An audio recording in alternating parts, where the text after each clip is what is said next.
రెండు చేపల కథ. ఒకప్పుడు ఒక మంచి నీటి సరస్సు ఉండేది. ఆ సరస్సులో చాలా చేపలు ఉండేవి. వాటిలో రెండు చేపలు స్నేహంగా ఉండేవి. వాటి పేర్లు, ఒకటి సమయస్ఫూర్తి చేప, రెండవది మొండి చేప. ఒకానొక రోజు కొందరు బెస్తవాలు అనగా చేపలు పట్టేవారు ఆ సరస్సు దగ్గరికి వచ్చారు. వారు ఇలా మాట్లాడుకుంటున్నారు: ఈ సరస్సులో చాలా చేపలు ఉన్నట్టున్నాయి, మనము రేపు వచ్చి చేపలను పట్టుకుందాం అని మాట్లాడుకున్నారు. చేపలను పట్టుకోవాలని బెస్తవాలు నిర్ణయించుకున్నారు అని సమయస్ఫూర్తి చేప మొండి చేపకు వచ్చి చెప్పింది. ఆ విషయం విని మొండి చేప వెంటనే ఇలా చెప్పింది: ఈ సరస్సులో అనేకమైన చేపలున్నాయి. ఇది చాలా పెద్ద సరస్సు. అందరినీ విడిచిపెట్టి మనల్ని పట్టుకుంటారా? ఇంత మంచి స్థలం విడిచిపెట్టి నేనైతే రానబ్బా. సమయస్ఫూర్తి, నువ్వు వెళ్తే వెళ్ళు, నేనైతే రాను. ఇక్కడ ఉండడం సురక్షితం కాదు. మనం వెంటనే ఈ సరస్సు వదిలి మరో చోటికి వెళ్ళిపోవాలి. బెస్తవాళ్ళు వలలు వేసినారంటే మన మరణం తథ్యం అని సమయస్ఫూర్తి చేప చెప్పినను మొండి చేప వినలేదు. నీ నిర్ణయం నీ ఇష్టం అని మొండి చేపతో చెప్పి అక్కడ నుంచి వెళ్ళిపోయింది. సమయస్ఫూర్తి అనే చేప కొంచెం ఆలస్యం చేస్తూ 1-2 మార్గాలు ఆలోచించింది. మరుసటి రోజు సరస్సు నుంచి నదిలోనికి వెళ్ళిపోయింది. కానీ మొండి చేప అన్నది, ఇంతకాలం ఇక్కడే ఉన్నాను, నన్నేమీ పట్టలేరు, నేను ఎక్కడికి వెళ్ళను అని మొండికేసి అదే సరస్సులో ఉంది. దురదృష్టవశాత్తు బెస్తవాళ్ళు వచ్చి బలంగా వలలు వేసి మొండి చేపను పట్టుకున్నారు. ఆ మొండి చేప మొండితనాన్ని బట్టి మరణం వచ్చింది. నీతి: సమయానికి సరైన నిర్ణయం తీసుకోవడం చాలా ముఖ్యం. అపాయం వస్తే ముందే స్పందించాలి. ఆలస్యం అమృతం విషం అన్నారు పెద్దలు. కాబట్టి సరైన సమయానికి నిర్ణయం తీసుకోవాలి. చిట్టి ఎలుకతో నాకు సహాయమా అనే కథ. ఒక అడవిలో ఒక పెద్ద సింహం ఉంది. అది అడవిలో రాజుగా జీవించేది. ఒకరోజు సింహం నిద్రపోతుండగా ఓ చిట్టి ఎలుక దాని శరీరం మీద పరిగెత్తింది. అప్పుడు సింహం నిద్రలో నుంచి మేల్కొని ఎలుకను పట్టుకుంది. ఎలుక భయంతో ఇలా అంది: మహారాజా, నన్ను వదలండి. వదిలివేస్తే మీరు నాకు జీవితాన్ని ఇచ్చినట్టే అవుతుంది. ఏదో ఒకరోజు నేను మీకు సహాయం చేస్తాను. దయచేసి నన్ను వదిలేయండి.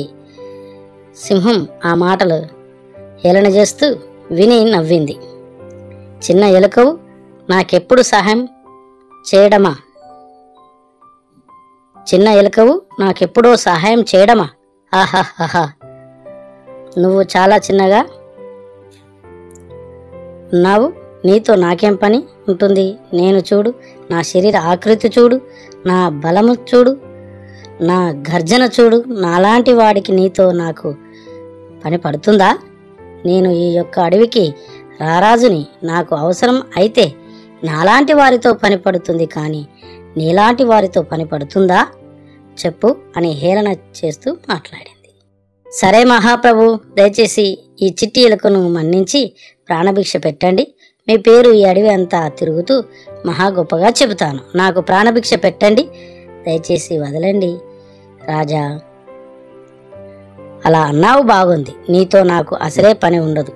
నా గురించి గొప్పగా అడవి అంతా చెప్తావు కదూ. చెప్పకపోతే నీ సంగతి అవుతుంది. భయపెట్టి ఎలుకను వదిలేసింది. కొన్ని రోజుల తర్వాత సింహం వేటగాళ్ళ బలమైన వలలో చిక్కుకుంది. అది గట్టిగా గర్జించింది. ఆ శబ్దాన్ని విని అడవిలో ఉన్న జంతువులన్నీ పారిపోయినాయి. అదే చిట్టి ఎలుక అక్కడికి వచ్చింది. ఆ పరిస్థితి అంతా గమనించింది. వెంటనే తనకు ఒక ఆలోచన వచ్చింది. నా పళ్ళతో వలను కొరుకుతా. కొద్దిగా వల తెగిన సింహం తన బలము చేత బయటపడుతుంది అనుకొని ఎలుక తన చిన్న దంతాలతో వలను కొరకడం స్టార్ట్ చేసింది. కొంత సమయం తర్వాత వల తెగింది. సింహం బయటపడింది. అప్పుడు ఎలుక ఇలా అంది: చూశారా మహారాజా, నేను చెప్పినట్టే మీకు సహాయం చేశాను. ఎవరితో ఏ పని పడుతుందో తెలియదు. కాబట్టి చిన్నవాడనైనా నేను ఈరోజు లేకపోతే నీ పరిస్థితి ఎలా ఉండేదో ఒకసారి ఆలోచించండి. సింహం: నిజమే, నేను అప్పుడు గర్వంతో అలా అన్నాను. కానీ దయచేసి నన్ను క్షమించు చిట్టి ఎలక. చాలా థ్యాంక్స్ నీకు. నువ్వే లేకుంటే నా ప్రాణం పోయేది. ఈ రోజు నుంచి మనం మంచి స్నేహితులం. ఓకే. అలా సింహం చిట్టెలక అడవిలో సంతోషంగా స్నేహపూర్వకంగా కలిసిమెలిసి ఉన్నాయి. ఈ కథ యొక్క నీతి: చిన్నవారు కూడా పెద్దవారికి సహాయం చేయగలరు. ఎవరిని తక్కువ అంచనా వేయకూడదు. ఎవరితో ఏ పని పడుతుందో మనకు తెలియదు. అందరితో మంచిగా ఉండాలి. కుక్క మేక కథ. అనగనగా ఒక అడవిలో కుక్క మరియు మేక ఉండేవి. అవి మంచి స్నేహితులు. ఒకరికొరకు ఒకరు ప్రాణం పెట్టేంత స్నేహం కలవారు. అవి ప్రతిరోజు కలిసి ఆడుతూ పాడుతూ ఉండేవి. ఒకరోజు ఆ మేక కుక్కతో ఇలా అన్నది: నేను అడవిలో విహరించాలి, అక్కడ కొత్త ఆకులు తినాలి అనే ఆశ నాలో ఉంది. అది కూడా నేను ఒంటరిగానే వెళ్ళాలని చెప్పింది. కుక్క తన స్నేహితుని కోరిక కాదనలేక పంపింది. జాగ్రత్తగా వెళ్ళు, ఏదైనా ప్రమాదం ఉంటే నాకు చెప్పు అని కుక్క మేకతో చెప్పి పంపింది. మేక అడవిలోనికి వెళ్ళింది. గడ్డి ఆకులు తింటూ గాలిని ఆస్వాదిస్తూ కొంత దూరం వెళ్ళింది. అప్పుడే అక్కడికి ఓ పెద్ద పులి వచ్చింది. మేకను చూసింది. మేక భయంతో ఆగిపోయింది. పులి దగ్గరికి వచ్చింది. మేక ఈ విధంగా బతిమాలసాగింది: ఓ పెద్ద పులి రాజా, నాకు కొంచెం సమయం ఇవ్వు. నేను నా స్నేహితుడైన కుక్కను చివరిసారిగా చూడాలి. దయచేసి నాకు అనుమతి ఇవ్వు అని బతిమాలసాగింది. పెద్ద పులికి దయ వచ్చింది.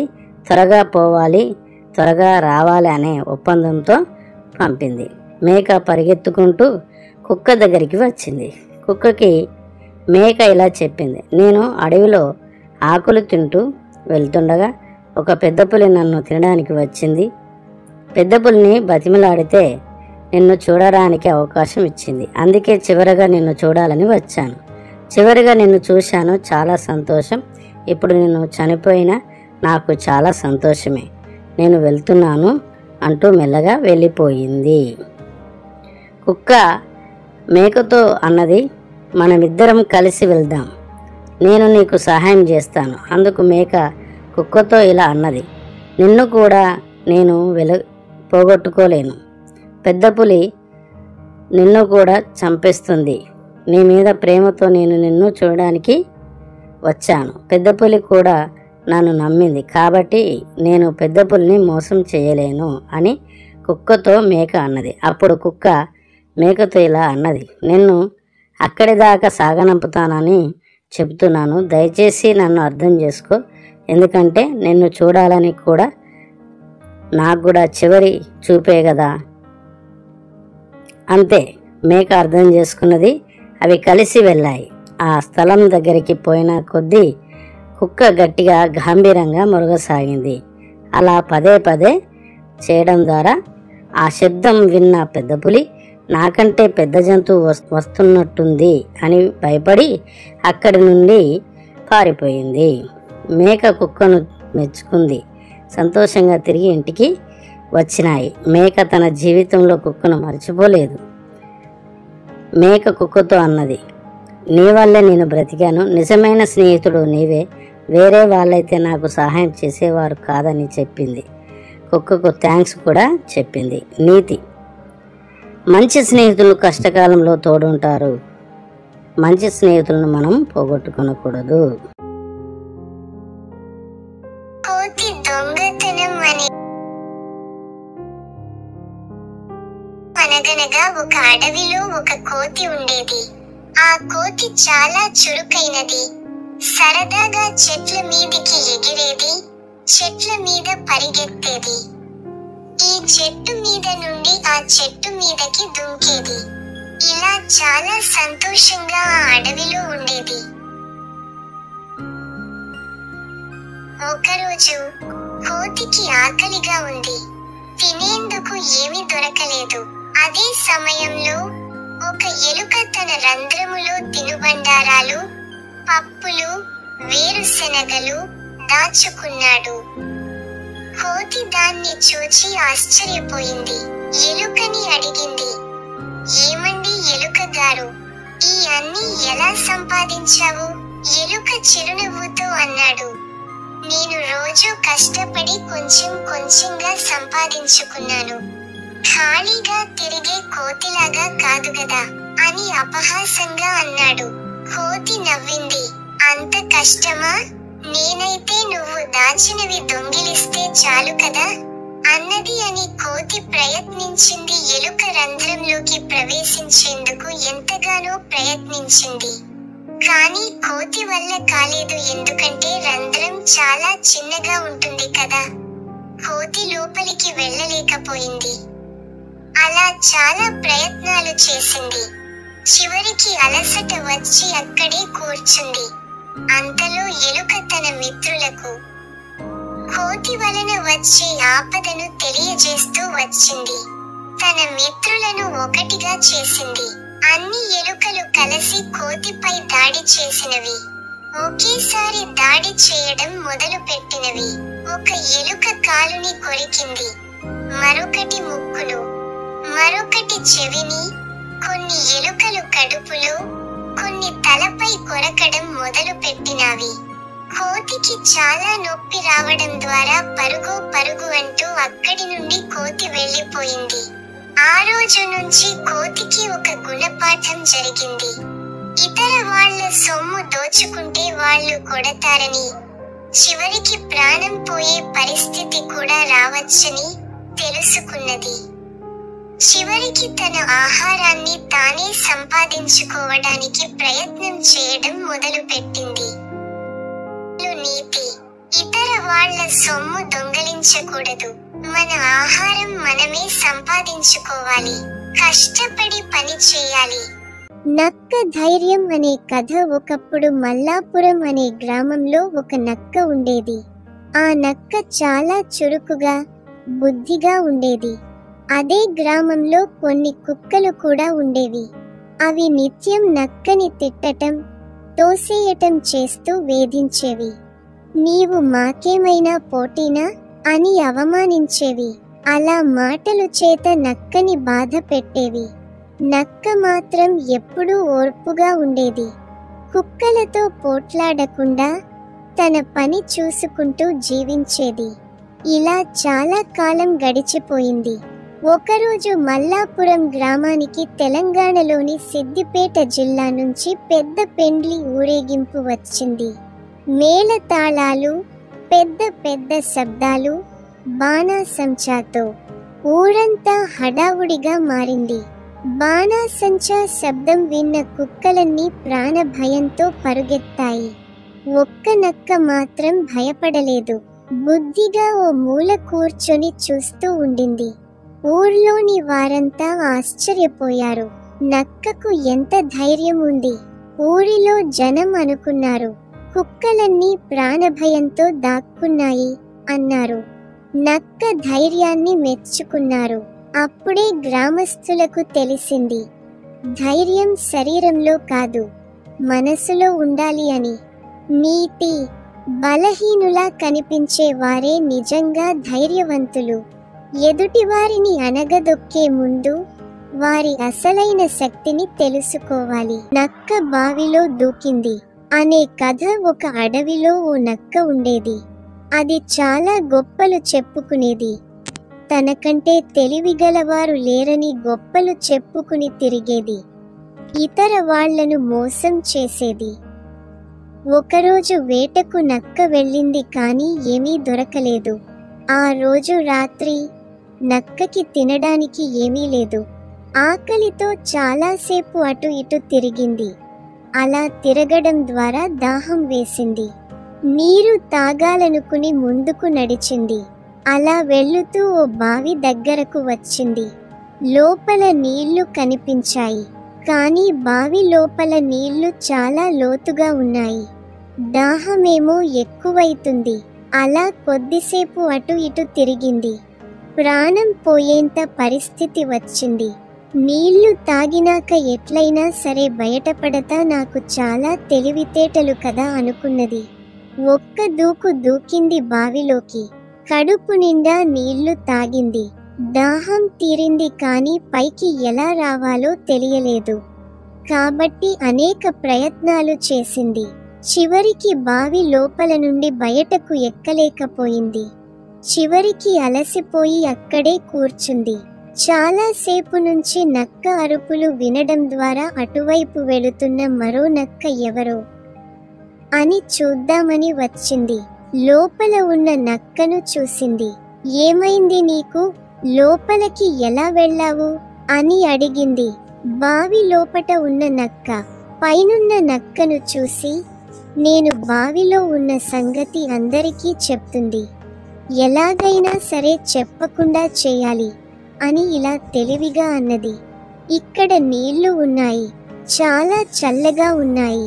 తాగిన వెంటనే దాహం తీరుతుంది.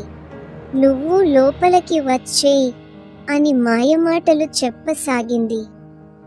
పైనున్న నక్క బావి లోపల ఉన్న నక్క మోసాన్ని గ్రహించి ఇలా తెలివిగా సమాధానమిచ్చింది.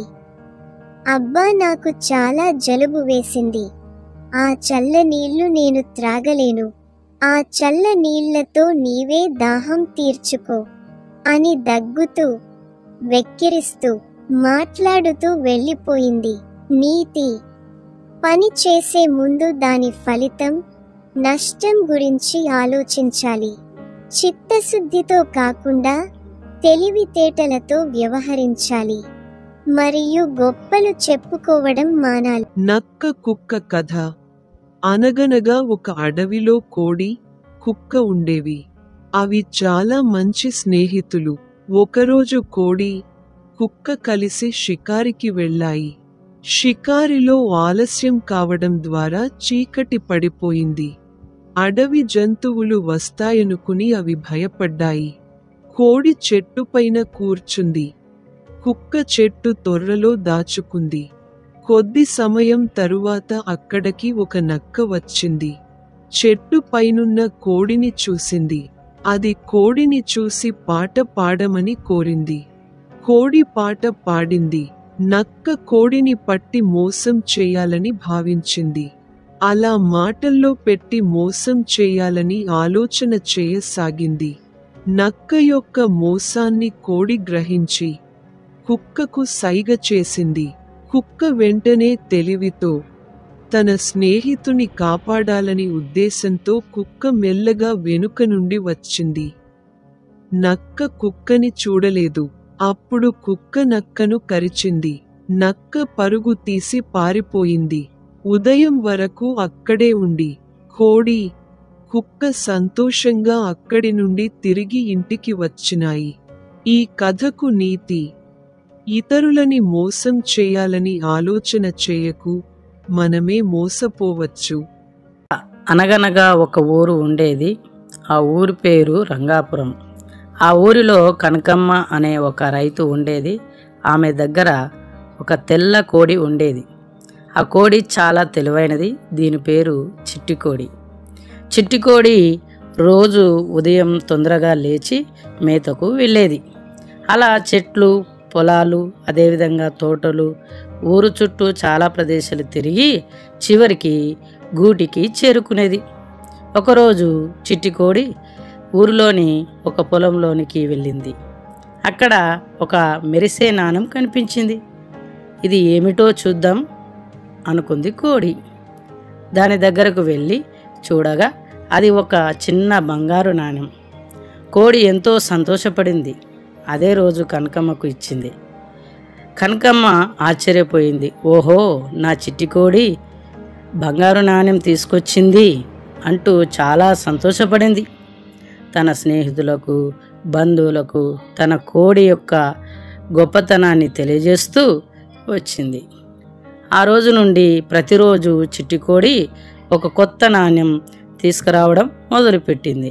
అందరూ ఆశ్చర్యపోయారు. ఊరిలో ప్రజలు కనకమ్మను ప్రశంసించడంతో పాటు చిట్టికోడిని కూడా మెచ్చుకున్నారు. కొన్ని రోజులు గడిచిపోయినాయి. కనకమ్మకు ఒకరోజు ఒక దురాలోచన వచ్చింది. బంగారు నాణాలు అన్నీ కూడా కోడి కడుపులో నుండి వస్తున్నాయని అనుకుంది. అందుకే రోజు ఒక నాణెం నాకు తీసుకొని వస్తుందని అనుకుంది కోడిని. తన తెలివి తక్కువ ఆలోచనతో రోజు ఒక నాణెం తీసుకోవడం కంటే ఒకేసారి అన్ని నాణ్యాలు తీసుకోవడం ద్వారా నేను ధనవంతురాలను అవుతానని తనకు దురాశ పుట్టింది. చిట్టికోడి పొట్టను కోసి లోపల నుండి ఎంత బంగారం వస్తుందో చూద్దాం అనుకుంది. అలా చేసింది. ఆమె కోడి పొట్ట కోసింది, కానీ లోపల ఏమీ లేదు. ఇంకా ఆ కోడి బంగారం నాణెం తేవడం ఆగిపోయింది. ఆమె చాలా బాధపడింది. నా కోడి బ్రతికి ఉంటే ఎన్నో నాణ్యాలు వచ్చేవి, నేను ఎందుకు ఇలా చేశాను అని వెక్కి వెక్కి ఏడ్చింది. తన తెలివి తక్కువ తనానికి సిగ్గుపడి చాలా బాధపడింది. ఈ కథ నుంచి నీతి: ఏ సమయంలో చేయవలసిన పని అప్పుడే చేయవలెను, తొందరపడకూడదు.